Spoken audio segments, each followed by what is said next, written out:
tous pour ce nouveau tutoriel sur WordPress Channel. Aujourd'hui nous allons nous consacrer à la sauvegarde de votre serveur FTP qui contient donc aussi bien votre installation de WordPress, vos thèmes et vos plugins, mais également votre base de données. Donc le couple MySQL plus FTP sauvegardé en un seul fichier zip, très pratique à récupérer.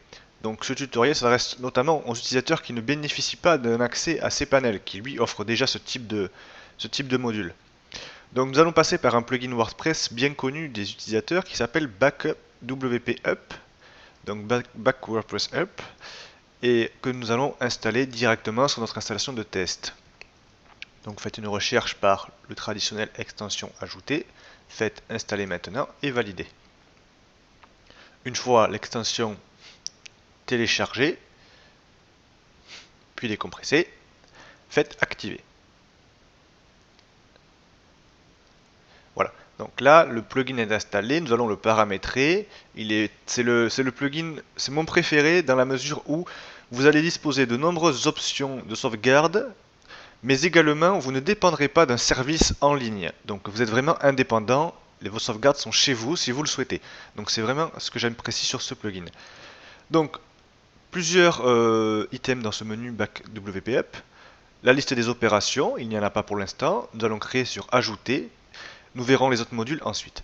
Donc, admettons que nous faisons une sauvegarde quotidienne, par exemple. On va l'appeler comme ça. À partir de là, on choisit ensuite les opérations de la base de données. Donc, nous allons tout sauvegarder. Et si vous avez quelques tables à ne pas sauvegarder pour X raisons, ben vous les décochez. Concernant les fichiers, donc la partie FTP, par défaut tout est sauvegardé. Là encore, vous pouvez exclure certains répertoires qui seraient trop gourmands ou qui n'ont aucune utilité à figurer dans une sauvegarde. Donc ça me convient. Sauvegarder dans le répertoire. Alors, par défaut, le plugin peut sauvegarder à n'importe quel endroit que vous allez lui spécifier. Donc sur votre serveur FTP actuel, c'est-à-dire celui que vous utilisez pour votre serveur. Donc automatiquement on va vous suggérer une URL. Donc là comme je suis en local avec MAMP, il me suggère effectivement de mettre une URL qui correspond donc au dossier MAMP. Mais si vous êtes en ligne, il vous suggérera l'URL du serveur. Donc typiquement ne jamais mettre dans le dossier web ou le dossier 3W puisque ce sont des fichiers généralement accessibles en ligne. Le mieux étant de remonter d'un cran, par exemple au-dessus du dossier public HTML et à l'intérieur de créer un dossier backup. Donc moi, je vais laisser ici le répertoire par défaut. Si vous voulez recevoir la sauvegarde par mail, indiquez-la ici. Alors je déconseille vivement cette option, dans la mesure où une sauvegarde par mail est très limitée en termes de mégas. Donc à moins d'avoir un site avec 2 articles, c'est vraiment hyper limite. Donc ça, on va plutôt le laisser de côté, c'est vraiment pour tester à la limite. Ou alors se limiter exclusivement à la partie base de données, et encore. Sauvegarde vers serveur FTP. Alors là, la différence avec ici, c'est que vous n'êtes pas connecté au même serveur FTP. Donc vous pouvez très bien indiquer, et là c'est ce que j'apprécie particulièrement chez ce plugin, indiquer votre serveur par exemple privé, de type NAS, et rapatrier des sauvegardes chez vous. Donc ça vous fera un doublon à la fois sur votre serveur que l'on aura spécifié ici, et dans votre serveur privé, de type NAS ou de type ce que vous voulez.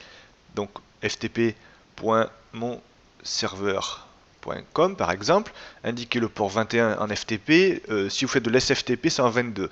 Alors je pense pas que le plugin supporte le SFTP, mais par contre le SSL oui, donc il faudrait cocher à ce moment là cette case. Donc là vous mettez le nom d'utilisateur, votre mot de passe et éventuellement un répertoire spécifique dédié au site. Donc j'ai fait le test personnellement et ça fonctionne vraiment très très bien, c'est super pratique, vous pouvez tout automatiser. Vous pouvez aussi utiliser tout un tas de services en ligne que prend en charge le plugin. Donc Dropbox, SugarSync, Amazon S3, Google Storage, qui doit être un compte de type Google Drive, je suppose, et Microsoft Azure et Rackspace et compagnie. Bon, là, ça dépend vraiment du type de stockage que vous voulez utiliser. Je ne suis pas très fan des solutions cloud, dans la mesure où vous dépendez d'un service en ligne et donc des conditions d'utilisation, des conditions de confidentialité. Donc moi, je préfère rapatrier ça chez moi, ou bien la stocker sur le répertoire directement sur le serveur FTP. Et après, vous devrez le rapatrier manuellement. Mais pour ne pas passer par une solution manuelle, vous faites cette solution FTP. Donc si on remonte dans la partie de droite, type d'opération, alors par défaut il coche sauvegarde de la base, sauvegarde des fichiers, donc FTP plus MySQL, Et personnellement, j'aime bien cocher également optimisation des tables, ça permettra de réduire le poids de la base et de l'optimiser. Vérification, c'est toujours bien. Et faire un export XML, c'est le fameux outil exporter que vous avez ici. Parce que par moment, c'est assez pratique d'avoir un XML plutôt que de réimporter la base. Donc, moi je coche tout. Programmation d'une opération, donc là ce sont les tâches cron. Donc typiquement pour faire de la programmation des tâches planifiées en somme. Donc vous cochez activer la programmation. Alors avancer, si vous cochez avancer, vous pouvez vraiment avoir du détail, mais le plus simple c'est de faire basique. Moi je veux par exemple faire une sauvegarde quotidienne, comme on l'a mis dans le titre. Mais vous pouvez aussi bien spécifier une sauvegarde hebdomadaire, choisir le jour et l'heure. Donc typiquement la nuit, pour que c'est l'heure où le serveur sera le moins surchargé en théorie. Indiquer un préfixe, donc par exemple mon site, et là vous laissez le numéro pour vous y retrouver. Target zip par exemple, c'est encore plus compressé que le zip je pense, normalement. Et insérer une adresse email, donc pour vous avertir par exemple que la sauvegarde a été effectuée. Et vous pouvez aussi cocher n'envoyer qu'un email en cas d'erreur, donc vous aurez les erreurs en rouge. C'est très pratique au début, notamment pour tout ce qui est accès FTP. C'est assez rare de réussir dès le début pour X raisons, donc vous pouvez recevoir les erreurs et savoir si ça fonctionne. Donc là, vous faites sauvegarder les changements quand on a tout paramétré. Ensuite, vous retournez dans la vue des opérations, qu'on peut accéder ici également.